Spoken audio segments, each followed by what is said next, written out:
The red lines climb. Death stalks the fields of Ukraine and the streets of Gaza. Famine looms in Sudan. And in the Middle East, the drums of war sound louder by the day. Habitats shrink, democracy's flame sputters, authoritarianism and intolerance rear their ugly heads.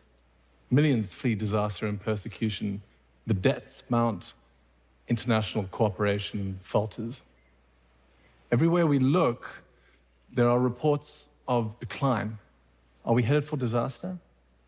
Well, your answer to that question probably depends on where you've been getting your news, because here are some other stories from the last 12 months, some other reports of decline that you may not have heard about. Last year, extreme poverty declined to its lowest level in human history, an estimated 8.4%. Deforestation across the entire Amazon basin declined by 55%, and violent crime in the United States declined to its lowest level since the 1960s. In the last 12 months, a record number of countries have eliminated a disease, including for the first time ever, hepatitis C by Egypt and black fever by Bangladesh. And global AIDS deaths have declined to their lowest level since the 1990s, down by more than 2/3 since their peak. When I was in high school, that was the world's deadliest infectious disease, and now we have the power to end it. So maybe you've been feeling despair over climate change or the fear of fascism rising like Dracula from the coffin of resource overshoot and political decay. But last year, carbon emissions in advanced economies declined back to the same level as 50 years ago. Cancer death rates in America and Europe declined again. And air pollution is now falling in 21 of the world's 25 biggest cities. Alongside those declines, other things have been on the rise. There are 50 million more girls in school today than there were just under a decade ago.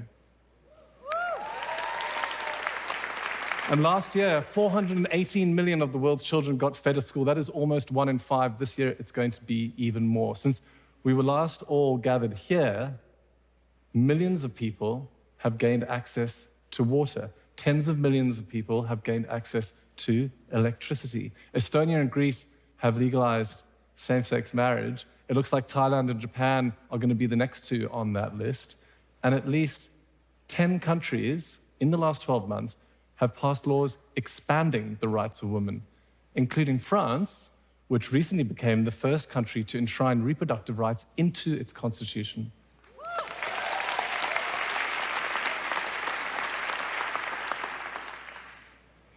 In 2023, we installed so much wind and solar that it changed the trajectory of our climate future, with China's carbon emissions now predicted to start falling as early as this year. In 2024, we are going to install enough global solar manufacturing capacity to reach our net zero targets by the end of this decade. A car powered by electrons was the world's best-selling vehicle last year, and batteries are now the fastest-growing technology since human beings made aircraft in World War II. We have crossed the threshold. There is too much momentum now to stop the transition to clean energy from happening. I have two little girls, Lola and Cleo. Lola is 4 years old. Cleo turned 3 the other day. And the International Energy Agency says that based on current trends, by the time my girls are my age, the world's electricity and transportation systems are on track to be almost entirely fossil fuel free.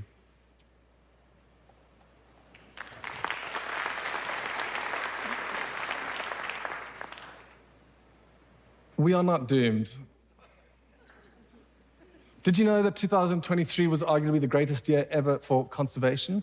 We protected huge tracts of land in Alaska, the Amazon, Southern Africa, and the entire Tibetan Plateau, which is an area larger than all of Western Europe. We created new marine protected areas off the coasts of Mexico, Chile, Panama, Dominica, South Georgia, Spain, Ireland, the Congo, Australia, Papua New Guinea, New Caledonia. In the last 12 months, there have been hundreds of stories of cities being regreened, of farmland being rewilded, of rivers being cleaned up, islands being restored. And the populations of every single one of these species is now either recovering or on the rise.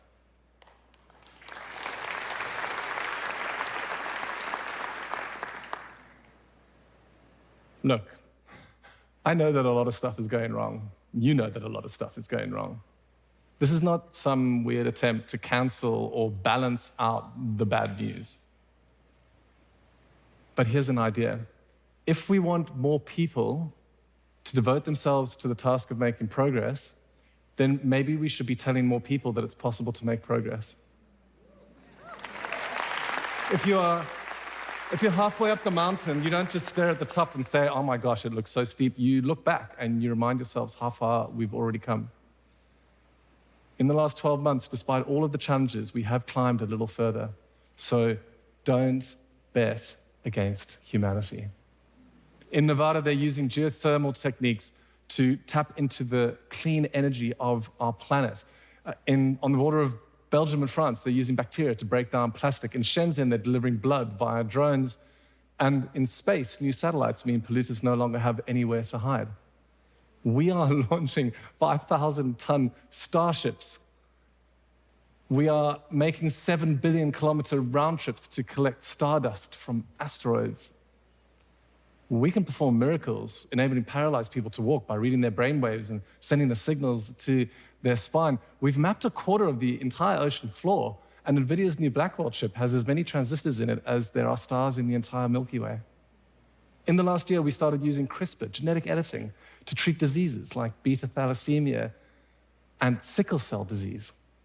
And we created the largest ever atlas of human brain cells. We are using artificial intelligence to identify new drugs to combat antibiotic-resistant bacteria, something that kills over 1 million people every year.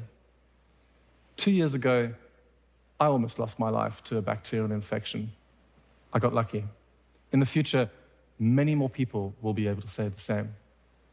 I mean, we just used artificial intelligence to decipher the contents, the charred remains of the 2,000-year-old Herculaneum scrolls. And I don't know, maybe this is all boring to some of you, but to me, it really is indistinguishable from magic. Our scientific instruments are sensitive enough now to see plants speaking to each other and to detect the gravitational waves from the collisions of supermassive black holes. All of a sudden, we know that we are humming in tune with the entire universe, that each of us contains the signature of everything that has ever been. Progress is possible.